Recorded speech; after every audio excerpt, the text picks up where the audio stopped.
अस्सलाम वालेकुम, welcome back to my channel. तो मैं ना मतलब कि रोजे का कुछ दिनों पहले मैं गई थी मार्केट। वहाँ से मैं गई थी स्टाइल बाजार ये देखने के लिए कि गर्मियों का क्या क्या कलेक्शन आया था, और कुछ दिनों के अंदर ही रोजा स्टार्ट होने वाला था, तो ईद का भी क्या क्या कलेक्शन स्टाइल बाजार में आया था वो सब देखने भी गई थी।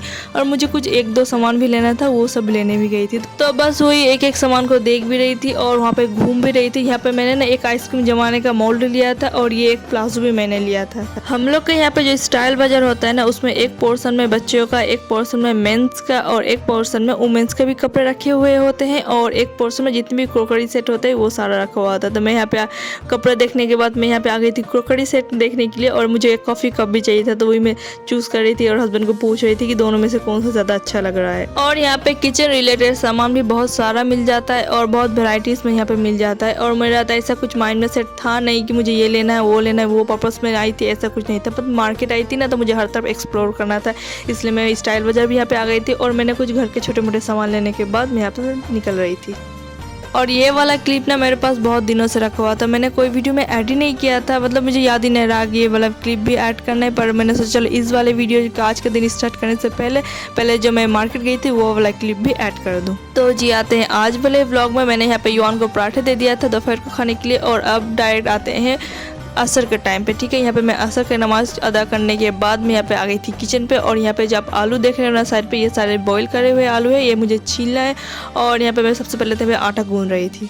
और 7-8 दिन पहले से मेरे घर पे मेरी बड़ी जेठानी आई हुई है, मतलब मेरे हस्बैंड जो है ना वो लोग 3 भाई हैं। मेरी बड़ी जेठानी है, मैं मजली हूँ और मेरी एक छोटी देवरानी है। तो वही छोटी देवरानी अपनी अम्मी कन गई हुई थी, मैं और मेरी बड़ी जेठानी हम दोनों इकट्ठे ही सारे काम कर रहे थे घर के, मतलब ससुराल में जैसा काम करते हम दोनों वैसे ही काम करते मिलजुल के। तो जी जल्दी जल्दी हम दोनों इफ्तार की प्रिपरेशन कर रहे थे। यहाँ पे भाभी दाल के पकोड़े बनाने के लिए जितने भी दाल पे मसाला जाते हैं वो सारे मसाले डाल रही थी, और मैं यहाँ पे रात के रोटी के लिए आटा गूंद रही थी। जब एक इंसान बैठ के सारा प्रिपरेशन करता है ना, जैसे इफ्तार भी बनाओ रात का डिनर भी बनाओ, तो बहुत ज़्यादा लेट हो जाता है। जब हम दोनों इकट्ठे जब काम करते हैं ना, मतलब काम कहाँ स्टार्ट होता है और कहाँ पे ख़त्म होता है पता नहीं चलता, मतलब 1-1.5 घंटे के अंदर सारा काम हो जाता है हम लोग का। और आज रात को डिनर में बिरयानी बनेगा, तो वही इफ्तारी बनाने के साथ साथ बिरयानी बनाने का भी प्रिपरेशन चल रहा था। जैसे मैंने सबसे पहले तो आलू बॉईल करने दे दिया था।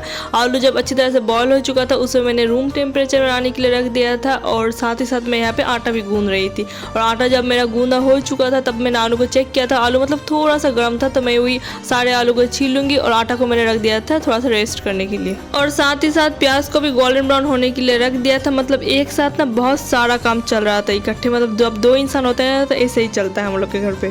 और आज मौसम इतना ज़्यादा ख़राब था, मतलब कल रात से बारिश स्टार्ट हुई है, अभी तक बारिश चल ही रहा है, मतलब रुकने का नाम ही नहीं ले रहा है। और यहाँ पे मेरा प्याज भी गोल्डन ब्राउन हो चुका था, मैं इस स्टेज में से निकाल लूँगी क्योंकि प्याज भी अपने हीट पे भी ना थोड़ा सा और भी गोल्डन ब्राउन होगा।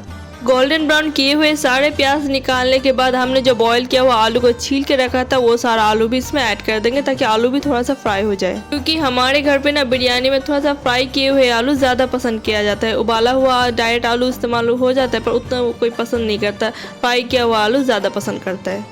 और साथ ही साथ भाभी भी अपने हाथों का इस्तेमाल करते हुए सारे सैलड काट रही थी और फ्रूट्स भी काट रही थी, और मैं यहाँ पे चली गई थी चावल धोने के लिए बिरयानी का। क्योंकि आलू को फ्राई होने में भी थोड़ा सा टाइम लगता, तो मैंने सोचा कि साथ ही साथ मैं चावल को भी धो के भिगो देती हूँ, उतने में चावल भी सारे फूल जाएंगे।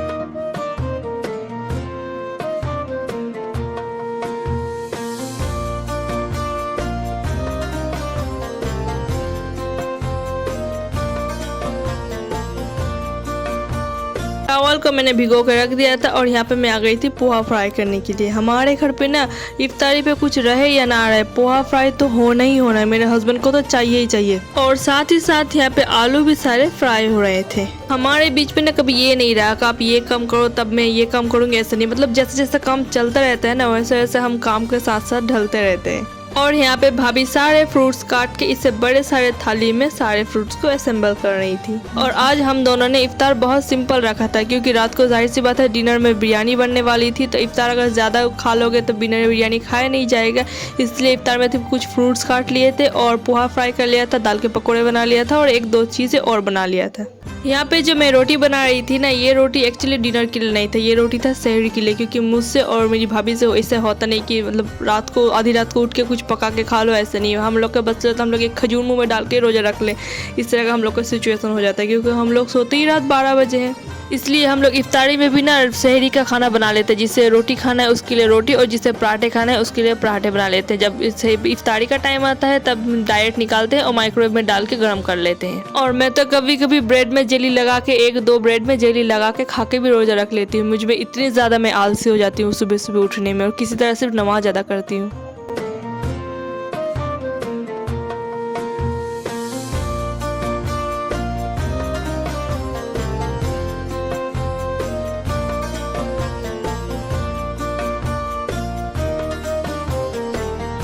रोटियां बनाने के बाद इफ्तारी में सिर्फ 5-10 मिनट ही बाकी थे। उस टाइम में हम लोग ने बनाए दाल के पकोड़े, क्योंकि दाल के पकोड़े गर्मा गर्म ही अच्छे लगते हैं। और ये था हम लोग का इफ्तारी टेबल, बहुत ज़्यादा सिंपल था आज। और हम लोग तो एक खजूर खा के रोज़ा खोल लेते हैं और जाके सबसे पहले मगरिब का नमाज अदा करते हैं। और नमाज अदा करने के बाद जाके इफ्तारी टेबल में बैठ के आराम से खाना खाते हैं। इफ्तारी टेबल में हर कोई बैठ के अपने अपने हिसाब से अपना अपना प्लेट निकालता है, और यहाँ पे मैं भी अपने अपना प्लेट निकाल रही थी अपने हिसाब से।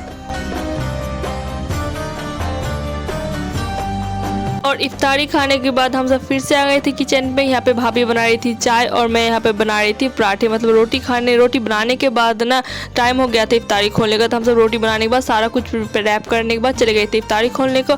और इफ्तारी खोलने के बाद यहाँ पे फिर से हम लोग अपने अपने काम पे लग गए थे। क्योंकि जॉइंट फैमिली में रहने से जितना ज़्यादा मज़ा आता है ना, उतना ज़्यादा काम का भी बहुत ज़्यादा प्रेशर आ जाता है। पर जब मैं अकेले काम करती हूँ ना, तो मैं चुपचाप से अकेले काम करती जाती हूँ। पर जब मेरी भाभी या फिर मेरी देवरानी रहती है ना, तो हम दोनों इतने बातें करते, कहाँ के हम दोनों बातें करते रहते हैं और काम भी करते रहते हैं। इससे काम को पता भी नहीं चलता।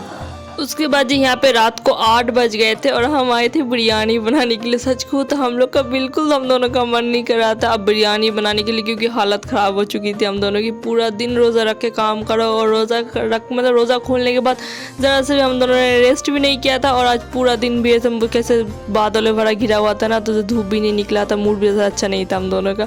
और अब तो हम दोनों की ऐसी सिचुएशन हो गई थी, हम दोनों का बस चले सब छोड़ छाड़ के भाग जाए।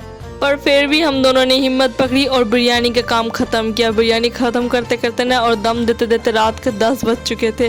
और सारे फैमिली मेम्बर्स खाने का वेट भी कर रहे थे, और हम दोनों एक दूसरे का मुंह ताक रहे थे। बहरहाल जी, कुछ दिन और हम दोनों इकट्ठे बहुत सारा टाइम स्पेंड करने वाले हैं। क्योंकि मेरी बड़ी जेठानी जो है, उसकी बेटी चांचल में पढ़ती है और उनके स्कूल का छुट्टी हुआ है कुछ दिन पहले। तो वो अभी अपने ससुराल आई हुई है, मतलब हमारे घर पर आई हुई है। तो पर उसको जब स्कूल खुल जाएगा उसकी बेटी का, तो वो फिर से चांचल चले जाएंगी। और मेरी जो छोटी देवरानी है, वो जब ससुराल आती है तो मैं अपनी मायके रहती हूँ, और मैं जब अपनी ससुराल आती हूँ तो वो अपनी मायके चले जाती है। तो हम दोनों का भी राब्ता थोड़ा सा कम होता है। पर हम तीनों जब इकट्ठे होते हैं इतने ज़्यादा मज़ा आता है हम लोग को कि पूछो मत। मतलब इतने ज़्यादा बातें करते हैं कि टाइम कब गुजर जाता है पता नहीं चलता।